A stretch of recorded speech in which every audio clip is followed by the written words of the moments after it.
Okay, it's a nice start. So Be'ez Hashem, today's daf is daf Masechta Baba Kamma, daf Ayin Hey. Okay, daf Ayin Hey. And we're going to start from the Mishnah. Mishnah is on daf Ayin Daled Amabez. So the Mishnah says, Gonav al pi shnayim. If a man stole and there are two witnesses, the tovach umochar, and when he slaughtered the animal or sold the animal, al pi eidecha, there was only one witness. Oi al pi atzmoi, or he himself came forth and said, "Oh, by the way, I slaughtered the animal." So normally, if there were witnesses, you would pay daled vehe, right? 4 times. Here, since there's only one witness, either that saw the slaughtering, or there was no witnesses, it was just him telling us that he slaughtered the animal. So the Mishnah says, "Mishalim tashlumei kefal." You only pay double. The eina mishalim tashlumei daled vehe. You don't pay the 4 and the 5 because you don't have two witnesses, or it was just he himself telling us that he did that. Now the Mishnah says other stories. Ganav v'tovach, a man stole and slaughtered it b'Shabbos. Oh, he did a vera that Yechayev Misa on.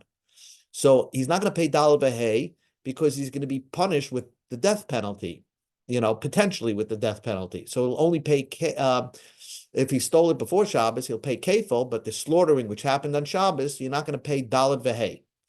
What happens? Gonav, he stole the animal, the tovach l'avodah zarah, and then slaughtered it for the avodah zarah. Well, that's a doraisa, a death penalty. You can't slaughter an animal for the sake of an avodah zarah. So again, because he is now potentially liable for death. Therefore, he's not going to pay daled v'hei. What happens? Gona mishal aviv. Man stole from an animal from his father. Umeis aviv. And then his father died. So he inherited the animal that he stole. And then he slaughtered the animal. So of course, he's basically slaughtering his own animal. Even though his brothers have a share in that animal, but the whole animal is not a stolen animal because he has a part ownership in that animal. So he's not going to pay daled v'hei. Gonav, a man stole an animal, the higdish, and made it hegdish. So now the animal belongs to hegdish. And then he slaughtered the animal and sold it. So it's not his, he slaughtered hegdish's animal. He didn't slaughter a stolen animal. So mishalim, in all these cases, mishalim tashlumi kefil, ve'ina mishalim tashlumi daled v'hei. You'll only pay kefil, and you will not pay the daled and the hay, as we explained. Rab Shimon says, we're going to discuss this, we just read it, but to make sense of what Rab Shimon's saying, we'll have to see the Gemara.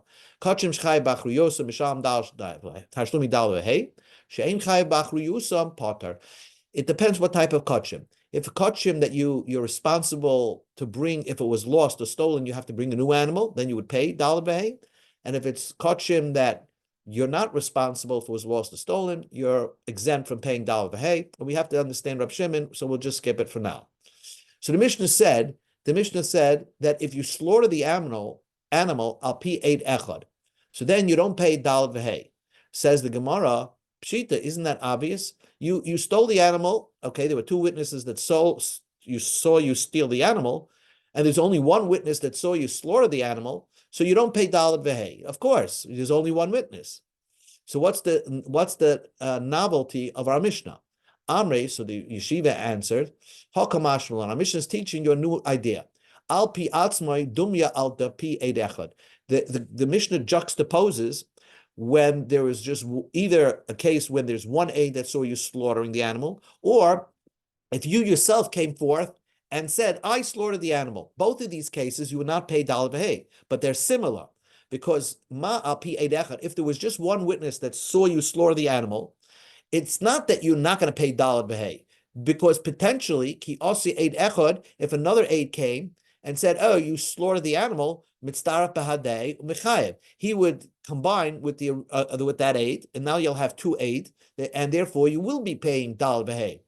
So so also if you slaughtered the animal and you claimed I slaughtered the animal, so it doesn't mean you're forever exempt from paying daled v'hei. There's a possibility ki also Adam, if Adam came after you admitted that you slaughtered the animal, and Adam also corroborated the story and said you slaughtered the animal, mechayev, then you will be mechayev daled v'hei. La puke and midrav Huna Amarav, and our Mishnah is excluding the din of what Huna Amarav said. The Amarav Huna Amarav, Rav Huna, who is the student of Rav, said, Moide b'knas. If a man admits on a penalty, remember all this stuff is penalty, where you pay double or you pay 4 or 5.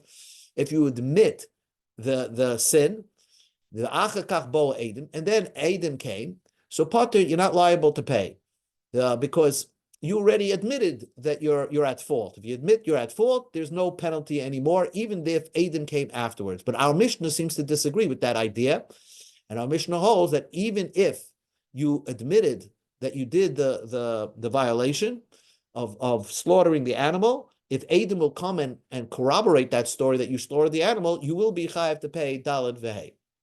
Now, the Gemara says like this, Gufa, we learned previously. Amar Rav Huna Amar Rav, Rav Huna said in the name of Rav, Moide b'knas v'achakach bo Adam, if you admitted in the knas and then Adam came, potter, you're potter from paying. So Eisvei, Rav Chizdel Rav Huna. Rav Chizda asked the question, Rav Huna, okay, you're telling me that as soon as you admit something, even if Edim come, you're going to be potter from paying, right? The knas is no more knas. Once you admit, that's it. That's a good way to remember it. Once you admit, that's it.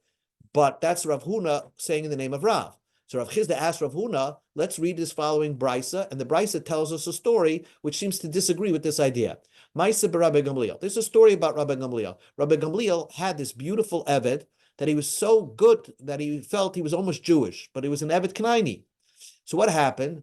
Rabbi Gamliel sasimas ein Tavi avdei. Wow, he blinded the eye of Tavi, his servant. So now the slave goes free.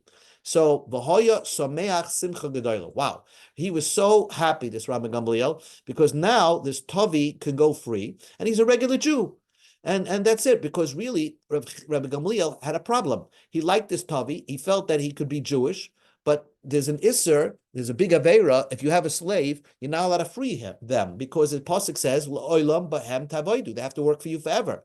But now, by accident, Rabbi Gamliel blinded the eye of Tavi, his servant. Now the Eved can go free. Motzul Rabbi Yeshua. So Rabbi Gamliel found Rabbi Yeshua, and Rabbi Yeshua, they were good friends. Amaloi, Rabbi Gamliel told Rabbi Yeshua, do you know my Tavi, my slave, went free? Because Amaloi Lama.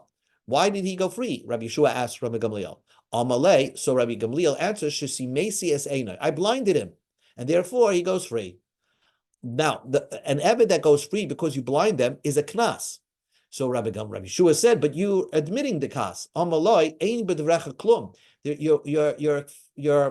Your words mean nothing. The Eved does not go free. Shekvar ein loy edim. There is no edim to say that you blinded him. So because it's only on your say so, you're a moide b'knas. If you're a moide b'knas, the Eved does not go free. Now, from here we can deduce ho yesh lo edim. If there would be edim, even though Rabbi Gamliel would moide b'knas chayev, then the Eved would go free. So you would have a situation where you would be moide in a knas, and so really the knas should not apply. But even if edim come, you would then the knas would apply, and that's what's mashma. That's what is implied in this brisa, that had edim came, despite that Rabbi Gamliel admitted the knas, the Eidim would have came and said, you're chayiv to go, that the knas stays in place and the Eved would go free. So we see opposite of Rabbi Yehuda Barav said, moide b'knas v'achakach bo Eidim, we're seeing is chayiv. V'shamina mina, moide b'knas v'achakach bo Eidim chayiv. We see the opposite from what you said. So that's the question Rav Chizda asked Rav Huna. Amalei, Rav Huna responded, Shani Rabbi Gamliel, the loy b'fnei bezdin oidi. Here, Rabbi Gamliel never made him moida.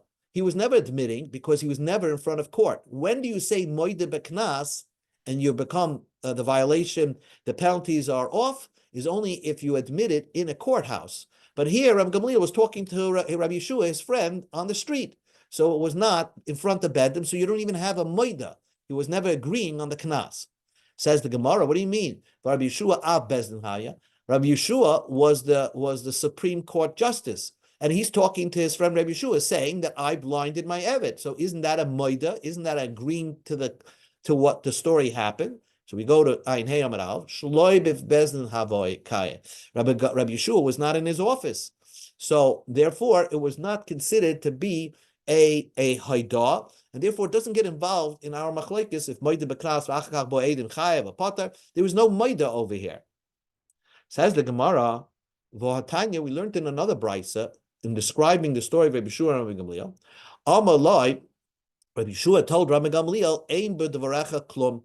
Your words mean nothing. Shekvar haidesa, you already made moida, and moida beknas, already the knas doesn't apply. So basically, Rabbi Yeshua said the Eved doesn't go free because you made a haidah. No matter, even if Edim would come afterwards, you'd still be potter. So now the second brisa seems to agree to what Rav Huna said, that moide b'knas v'achakach bo edim potter. But the first brisa will hold moide b'knas v'achakach bo edim chayev. My love, would you not say Tanoi? This is exactly the machlekes Tanoim of how to understand what happened in the story. Hi Taina, the first Tana that said that the Omar Rabbi Yeshua answered and responded to Rabbi Gamliel, Shekvar ein lecha edim. You don't have edim. But if there would be edim, you would be obligated to free the Eved. Savar, that first Tana, that first brisa holds moide b'knas v'achagah bo edim. You agree in the penalty, and then even if edim come chayiv, you still have to you're obligated in the penalty, and therefore the Eved would still go free, because if edim came afterwards, the Eved would go free. The high Tana, but the second Tana holds the Oma shekvar hedesa. He says once you admit, that's it. They agree with what Rav Huna said. That if you agree in a knas, and even if Edim come afterwards, you're potter. So that's really a machlekes tanoim. What Rav Huna Amar Rav, if we agree with what Rav Huna Amar Rav said or not. So that's what the Gemara wants to postulate over here. Answers the Gemara, loy, not so. The Kuli Alma, everybody holds moide b'knas. Once you admit on that penalty, that's it. Achach bo edim, even if edim come afterwards, potter, you're not liable for the knas. What's the argument? Hi Tana Sava, the Oma. The first Tana had the story like this: Shekvar ein lecha edim. But if edim came, you would be obligated. Savar, he holds there was no hadah over here because chutz lebezdin hava. It was outside bezdin, so Rab Gamliel never admitted to anything. So therefore, edim could still obligate the knas of freeing the slave. The second brisa, who understood Rabbi Yeshua telling Rabbi Gamliel, "Oh, your admission is a good admission." Savar, he held that bebezdin hava, that Rabbi Gamliel came to bezdin and admitted that he blinded his eved, and therefore it was a good haidah, and therefore once you're moide b'knas, the eved does not go free. Itmar, we learned, and this the Gemara goes more extensive, deeper. Moide b'knas. If a man admits to the knas, va'achakach bo edim, and then edim came. So once you admit a knas, and edim follow up and say, agree that you did the violation, Rav ama potter. Rav would say potter. So again, if a man says, I stole an item, right? And so therefore, he doesn't have to pay kefil. What happens if edim came and say you stole the item? Rav would still say you're potter. But Shmuel ama chayev. Shmuel will say yechayev. Because once Edim came and said you did the violation, the penalty becomes in effect. Rava bar Ahilai. Rava, the son of Ahilai, says, my time at the Rav. What is the reason of Rav? Why is it that always, if I admit I did something wrong, I'm not going to be mechayev to pay penalties? Now, penalties are written all over the Chumash, right? If someone rapes a girl, Basula pays 50 slime, Befata 100 slime. There's kefil, there's different types of penalties in the Torah. But Rav says that as soon as you admit it, even if Edim come back and said you did it, you're still going to be potter. How do you know that? What's the reason? So the pasuk says by Geneva, it says like this: Im hi motzei, if the Geneva is found, you found with the stolen item. Be'edim, Edim said you stole it. Timatzei, if means that you have found that you stole an item. Bedayonim, judges found you guilty. So the Torah says, prat, this comes to exclude lemashias atzmei. If you're the one that admitted that you stole the item, there was no edim or judges that said you did it. so then you're not chayav to pay the knas. So the Gemara asks the question, Lomali, why did the Torah have to say that if judges found you guilty, then you pay the knas? Asher Yashin Elihim, there's a pasuk that says that if the judges find you guilty, you pay kefal. So the Torah basically says twice, when the judges find you guilty, then you pay knas. We're excluding with that if you admit guilt, you don't pay knas. What does that mean? El Shmamina, you see two things from here. One, moide b'knas, if you admit guilt, you don't pay kefal. And not only that, the Torah is telling you that even if you admit guilt and Eidim come after you admitted and said you did the violation, you would still not pay the knas. Moide b'knas v'achakach bo Eidim potter. This will stand the opinion of Rav. It doesn't matter. Moide b'knas. The Torah told you this idea twice, that whenever you admit guilt, that's it. You don't pay the penalty. Shmuel says no. That imhimatze timatze teaches you other ideas. That kefal, that you chayev kefal. It also teaches you the idea that kefal, you don't have to just steal an animal to pay kefal. So really, the Torah only told you one time moide b'knas, your potter. So according to Shmuel, only if you're moide b'knas and no Eidim come, then you're potter. But if you're moide b'knas and the achakach bo Eidim, then Shmuel will hold your chayev. So now the Gemara asks a question. Esri Rav leShmuel. Rav asked a question to Shmuel. Ra Eidim, a man saw Eidim. Okay, a man is watching. He stole an item. Let's say a real thief. He stole an item. And then he's watching the courthouse and he sees Eidim shememashmishim. They're planning to go right into the courthouse and say testimony that you stole an item. So he rushed into the courthouse, the ganav himself, and he said, Ganafti, I admit guilt, I stole the item. I didn't slaughter the item, and I didn't sell it.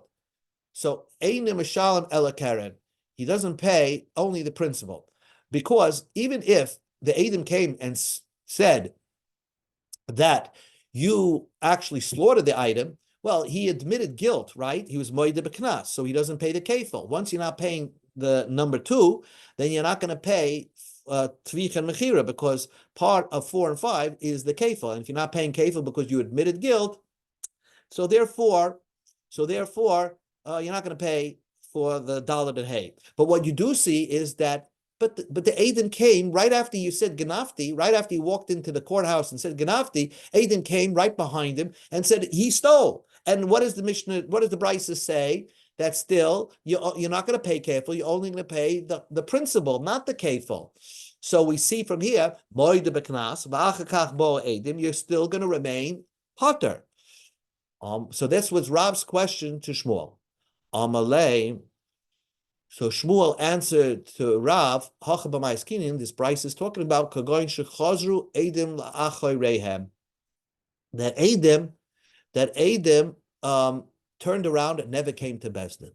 So therefore, the Eidim never walked into Bezdin. So therefore, it's not achakach bo Eidim. It was just a plain moide b'knas.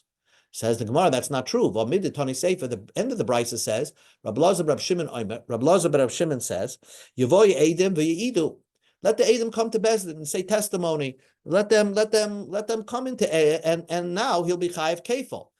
Michlal, the Tana Kamma will hold that if the Eidim came to Bezdin, loy, you're not going to be chayiv kefil. So here you have it. The Tana Kamma disagrees with Shmuel and holds moide b'knas v'achakach bo Eidim. You're not going to be held your potter, and so Shmuel is not going to line himself up with the Tana Kamma.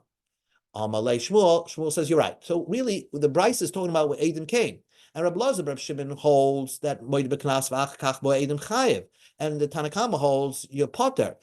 But Shmuel is not knocked out of the box, because Lav Ikar Rab Lazar Rab Shimon dekoy kavasi. Don't you admit that I have a Tana that agrees with my side? Moide b'knas v'achakach bo Eidim chayiv. Another Amri Rab Lazar Rab Shimon. I go with the opinion of Rab Lazar Rab Shimon. So Shmuel has a Tana that agrees with him. So l'Shmuel, the Gemara says, l'Shmuel vade tanoi. According to Shmuel, for sure it's machlekes tanoim. Moide b'knas v'achakach bo Eidim. Rabbi Lazar Shimon agrees chayev. Tana Kamma says no. The Rav milema tanoi. Does Rav have to say it's a machlekes tanoim? Can a Rav ever align himself with Rabbi Lazar Rab Shimon? Because Rabbi Lazar Rab Shimon seems to say that if the Eidim came, this person will be chayev. Amalach Rav will tell you like this. You're right. The reason why he's chayiv, because in this scenario, in this case, it's not really a good haida'ah. Normally, moide beknas v'achach bo edim yapoter, but this type of haidah is not called a good haidah. Why?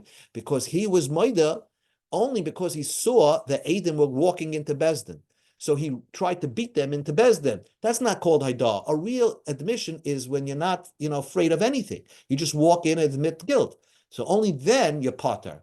But over here, Rabbi Lazar ben Shimon says, since he was walking into Bezdin because he was afraid of Edim, that's why it's not considered Aidah, and the Edim could be Mechayvim afterwards. That's what it says. Rav says, I could agree according to Rabbi Lazar ben Shimon. He's only because the fright of Edim, that's why he was Moida.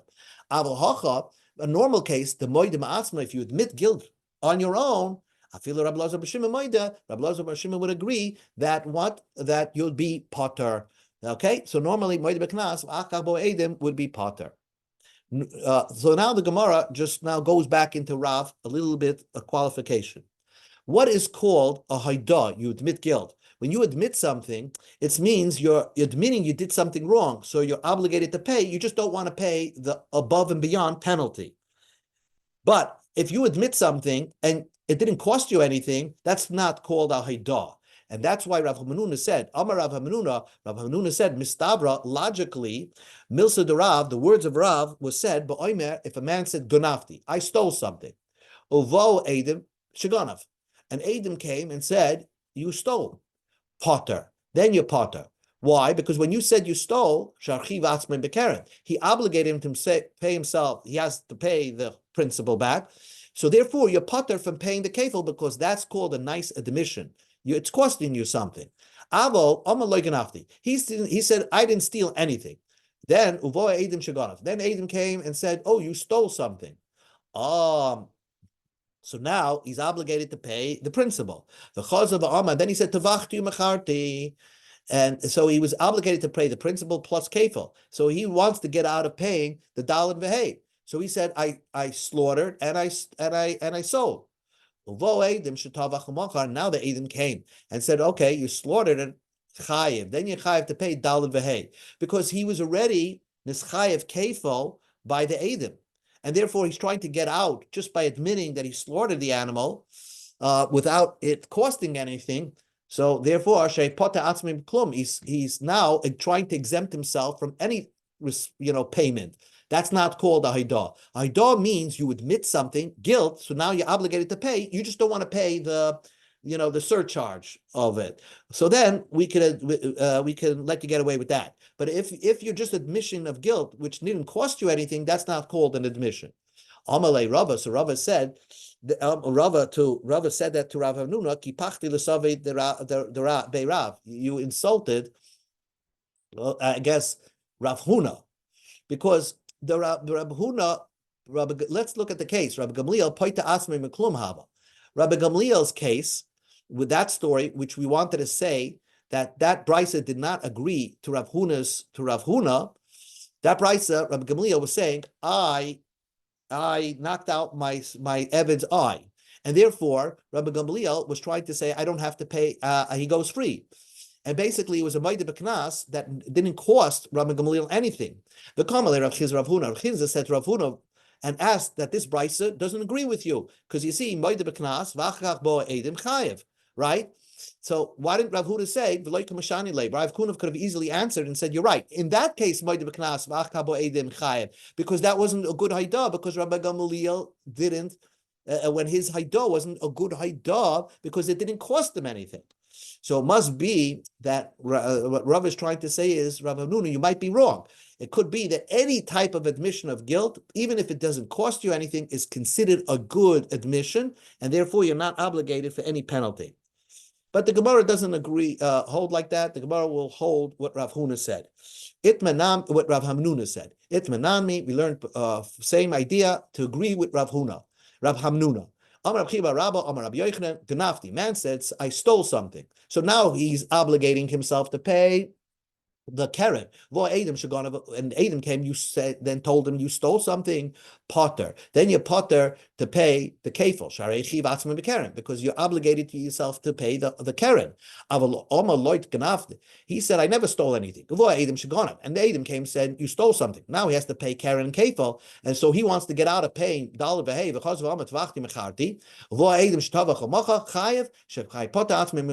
The fact that you said I stole some, that I slaughtered it, you didn't obligate yourself. That's an admission that doesn't cost you anything. You're just trying to walk away and not pay any penalties.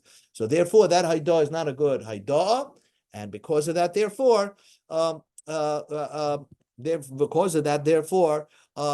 that's not a haidah, and you'll be chayev to pay.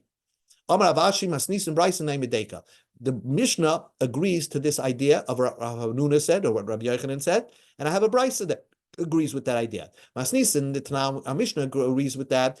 Gonav al pinishnaim. Our Mishnah says if you steal al pishnaim, then you slaughtered it by yourself. So now it teaches you the concept of moide b'knas poster. If you admit guilt, you're potter. Why does the Mishnah have to give you the case that he slaughtered, he stole, and Adam saw him? And it's only the tvicha mechira that he admitted guilt. Listen, let the Mishnah tell you the whole idea of moide b'knas potter by starting off that the case is that he was the one that came to Bezdin and said, I stole an animal. And that would teach you moide b'knas potter. We go to Amud Beis. It's teaching you the concept, the same idea. That is because you didn't obligate yourself in the Karen. Therefore, your admission is not such a good admission. That admission is not a good admission, because if Adam will come afterwards and say, you were tvicha mechira, so then we'll just disregard your admission, because that admission, that moida, didn't cost you anything. So we'll say, if there was one aid that saw you did tvicha mechira, if another aid would come and join the first aid, you're obligated to pay dollar v'hei. Al piatzmi nami, same thing al piatzmi. Also, Adam mechayev. If Adam will come afterwards and say, you're obligated to pay. Then, because moide b'knas, v'achakach bo Adam chayiv in this case. If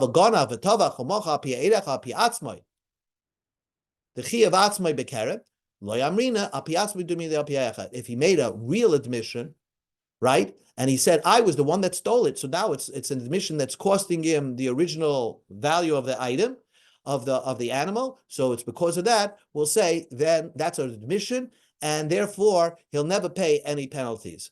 Brisa also agrees to that. There's a proof to that idea. The time we learned to the Brisa, Roa Edim Shemishmashim Avoim, Vama, and he said, Ganafti, Avaloi Tavachil Becharte, and Mishal Mel Karen. Lama Lila Misne. Why did the Brisa give the case where he admits that I stole, but I didn't shech? V'ama Ganafti, Avaloi Tavachil Mechati. Nisne, let the Brisa say, Oy Ganafti, Tavachil Mechati, that he walked into Bezdin and said, I stole, or he admitted the guilt of Tavachil Mechati. Kamashman, time Ganafti, who did Kiva ask Mechati the Potter? Aber Oma loy genafti vo Adam shegonav v'chaz v'oma tabachti mechati vo Adam shetavach umacha the loy chiyav atzmei bekaren chayev alma haydah detvicha lav haydahi. So the fact that the Brisa was particular, saying a case where a guy ran in and said genafti, admitted guilt that he stole something, it's only then that's a good haydah. But if he just admitted guilt on tvicha mechira and not the geneva, that's not a good haydah. The Gemara says, Amri, not so. That the Brisa is not such a proof for that idea. Who gufa kamash malam. The cave and the Oma Ganafti, since he said Ganafti, Avgav the Oma Leitvachti, Lemchati, Vo Edem, Shetava Chomata Potter, my Tamat Shlum Abba Chamisha, Marchmav Leitishmu Abba Leitishmu Shleisha. So it teaches you another idea. The reason why it says that he admitted Geneva is because he's not paying kefil, that's why he's not paying the dalad v'hei. Because once you take away the kefil, there is no such a thing as dalad v'hei. And that's the main idea of that brisa, but not to teach you what is good haidah and what is not a good haidah. Okay, we'll stop over here. We'll discuss more about this, B'ez Hashem, tomorrow.